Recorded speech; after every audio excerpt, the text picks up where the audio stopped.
Hey, welcome to Partners in Ministry. My name's Dan Smith, and today I'll be talking with Carla Tripp and Al Perez from the Iowa chapter of Safe Families for Children. This is part one of a three-part series that we've titled Safe Families Responding to Crisis. Today, we're going to discuss how Safe Families is responding to families in crisis. In August, we'll be discussing how Safe Families is helping support communities in crisis. And then finally, in October, we'll discuss how Safe Families is helping the church respond to crisis. Well, welcome, Carla, and thanks for joining me. Thank you. It's good to see you again, Dan, and thanks for having us this morning. Hey, I see we're a special guest with you today. Why don't you introduce him, would you? I did. This is Al Perez. He has joined the team here in Central Iowa, serving community here with Safe Families. He is our strategic engagement director. His role primarily is focused on church and community engagement. That's awesome. Well, welcome, Al. Thanks for joining us. Hey, why don't you take a few minutes here and tell us a little bit how your role of strategic engagement director helps Safe Families respond to families in crisis? Well, just as the title says, strategic.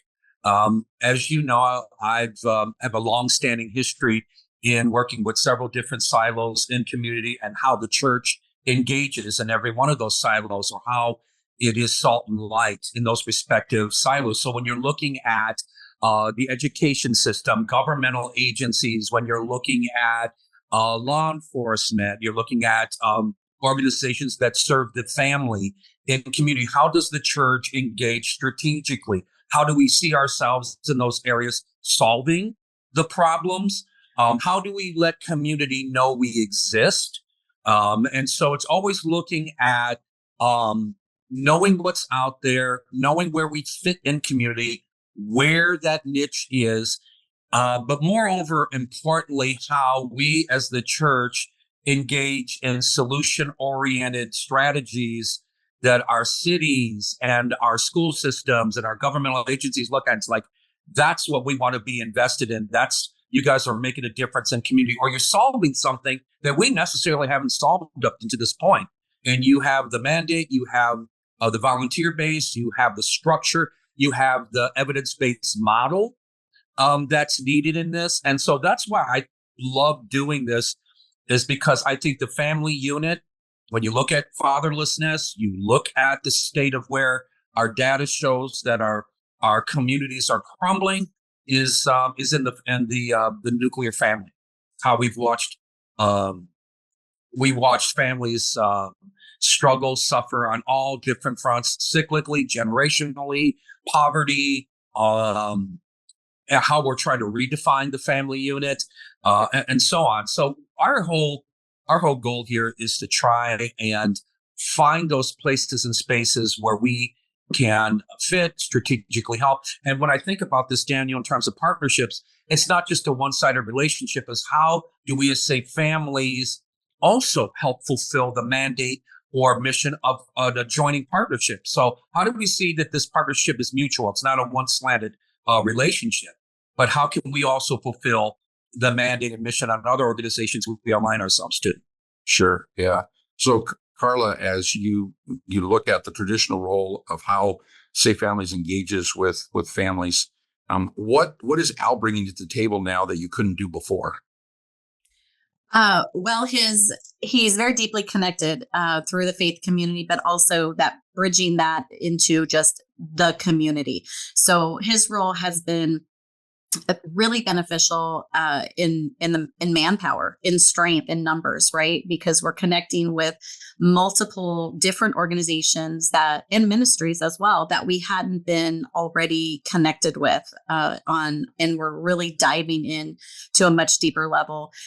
So we're serving communities within communities. So we're really focusing on, making those connections with the African church, with African American churches, with the Latino community. And so we're really making we're aware of those needs so that we can, when we have these families in crisis that are in those communities and in those pockets, we can reach out to members of their own community so that we can connect them together. So the children are with familiar faces, familiar culture, language, food, and we're not adding to potential trauma. So something that Al has been doing, he's been working really hard on making those connections for us, and it's been really positive, and just seeing the response of interest that churches and communities they're having, so that it allows us to respond to these families in crisis right in their own community, right in their backyard. Al, I've got to think that being bilingual really also helps with some of the things that Safe Families can do with you now that you're part of the team, I would think, right? Yeah, I mean, absolutely so. And I think the data shows that, particularly in the regions we're serving together.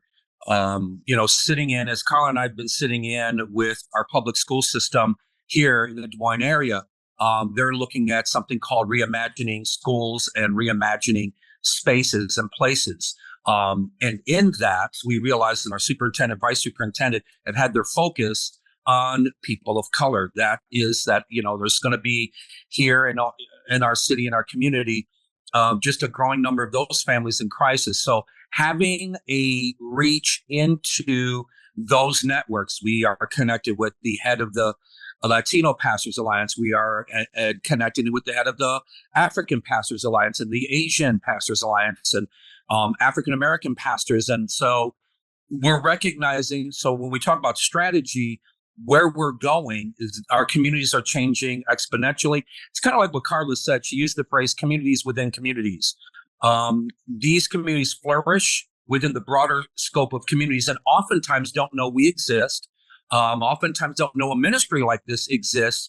And it's my firm conviction as we're looking at the state capital here, city of Des Moines, it's always good to look and see what's happening here within school systems, community, and how the church is engaging, because that's coming to a neighborhood soon to you. In fact, it's already in our surrounding areas. I just sat in with the meeting yesterday, just as a prime example of how well our school system is now tracking families that are leaving the school district, and they know exactly where they're migrating to from a data perspective, and they're going right now into the metro.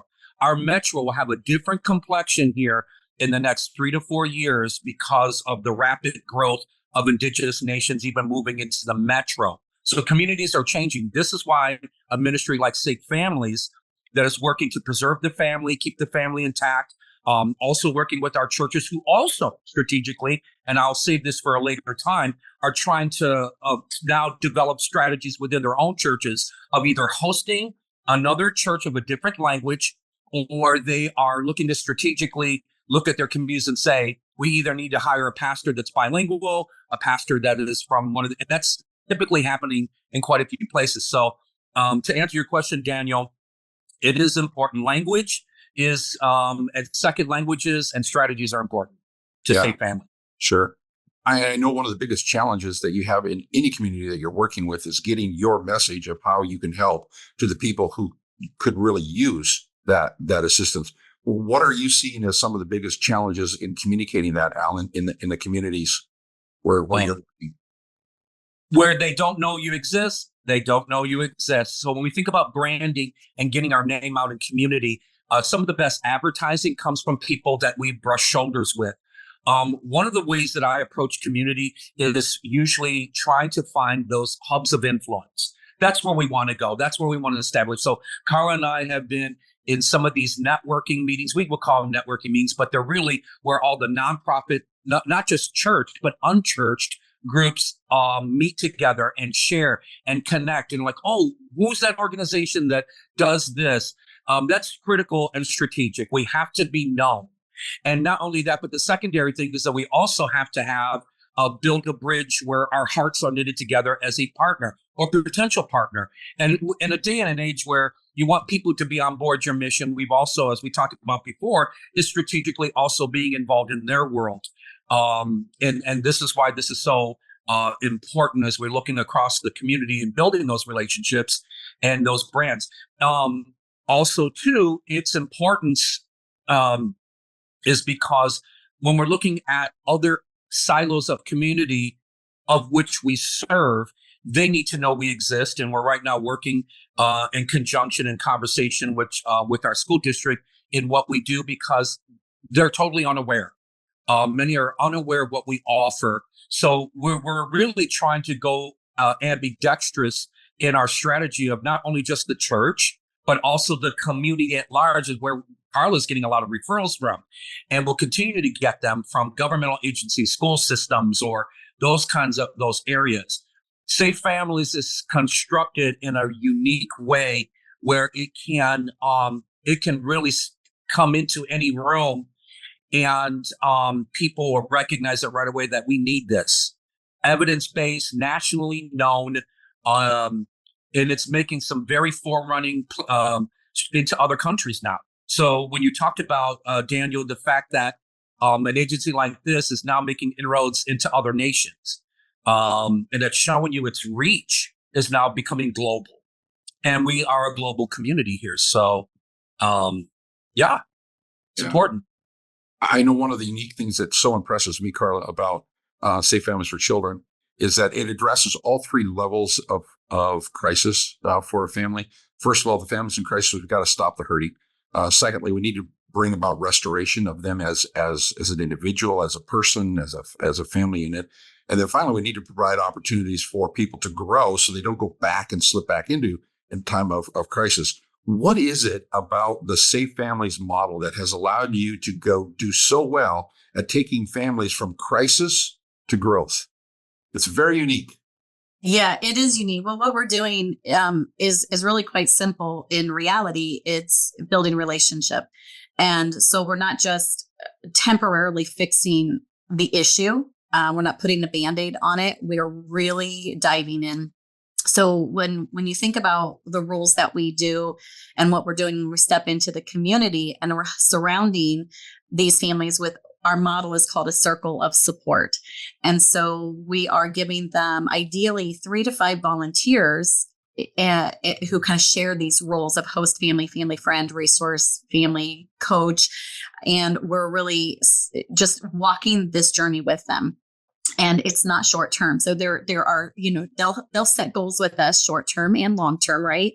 But their short term is the crisis, and we're stepping in. We can host the children in our homes, giving them the break that they need and the guidance. And that's where part of Al's role has come in, is getting me really deeply connected with other organizations who directly support these moms or these parents in whatever their crisis is, which is often, those poverty, or they lack the support in community, transportation, homelessness, substance abuse. So we're just walking alongside that with their caseworkers, with their partners, the people that are also helping them, other organizations.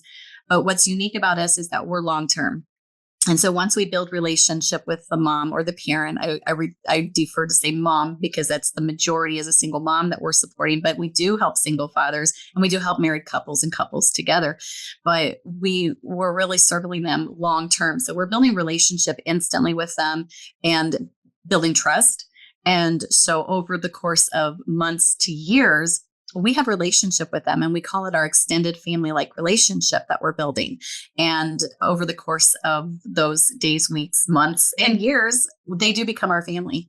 Sure. So they have someone, to rely on next time if something happens, or if they just need a break. And so then their family that they've been connected with is part of their family now.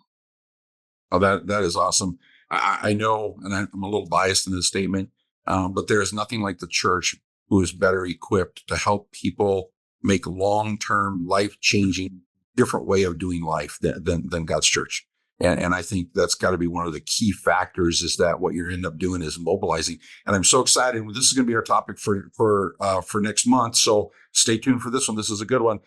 What's happening now is that now Safe Families is basically beginning to help be a part of one of those agencies that's networking the community and all of its resources to respond. So it doesn't become just Safe Families' job. It becomes the community's job at growing and healing the community people so that they become healthier and stay in community, because that's where they find their support And that's where they've decided to do life differently, right? Yeah.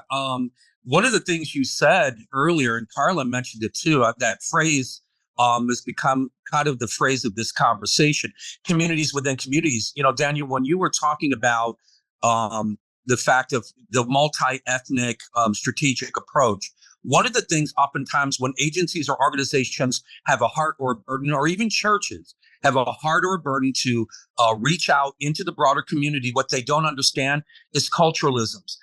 How Latinos think, how the Asian community thinks, how does the African community function?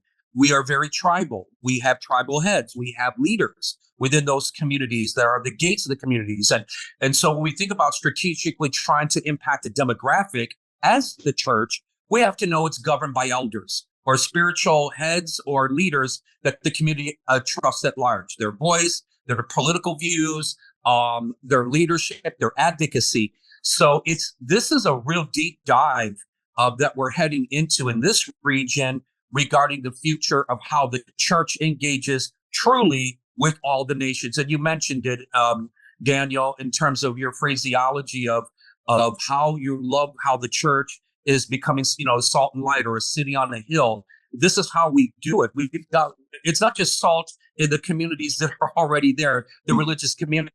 Although, yes, we engage and we partner, and they're a big part of this, but how is that sprinkled throughout the community at large in the church's work? For instance, I'll give you a prime example. A lot of our Asian community a lot of them are Buddhist, or or come from a Buddhist background, or a secularist mindset. So if Safe Families wants to be equitable and culturally proficient, how are we reaching those communities as the church, being salt and light? They would not know we exist if we've not created the scaffolding with that community or the leadership's voice. So in order to build the house later that I believe Safe Families is and is going to be greater, is going through those avenues. How do I ultimately reach this unreached people group? By solving problems that are happening. And the single parent dilemma is happening. Families in crisis are happening in the African community. They're coming from atrocities overseas. They're the Burmese community here at large, because what is happening there are coming traumatized. African nations coming traumatized.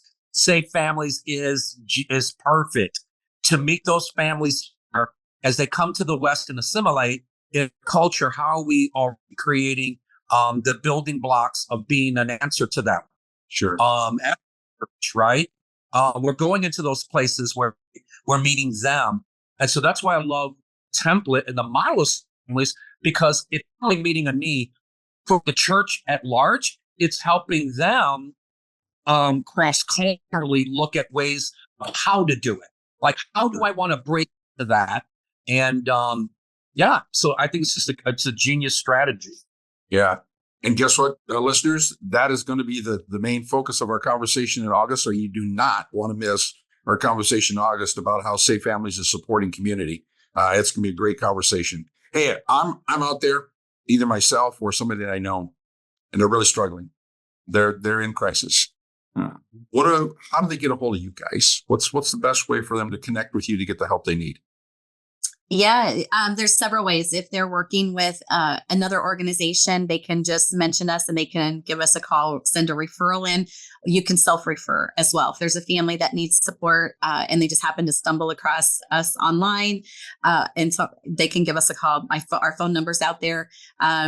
We have on our website, we actually have a little button that says Get Help. And a family can click on that for a quick, they fill out a quick little information. We get back to them as soon as possible. And so there's multiple ways. They can email us, I think call us. A lot of the moms will even text me. So we have multiple ways for those to reach us. Sure.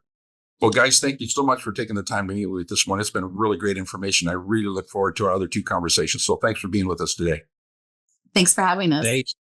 Thank you, If you got any questions, if you want to learn more, or you'd like to support the Iowa chapter of Safe Families for Children financially, you can find their contact information in the show notes for this episode on our website, or you can find it in the description of this YouTube video. That includes email, phone numbers, anything at website, any of that kind of stuff. It's all right here, right at your fingertips. Just take a look. So on behalf of Safe Families for Children, Carla Tripp and Al Perez and Partners in Ministry, I want to thank you for joining us today.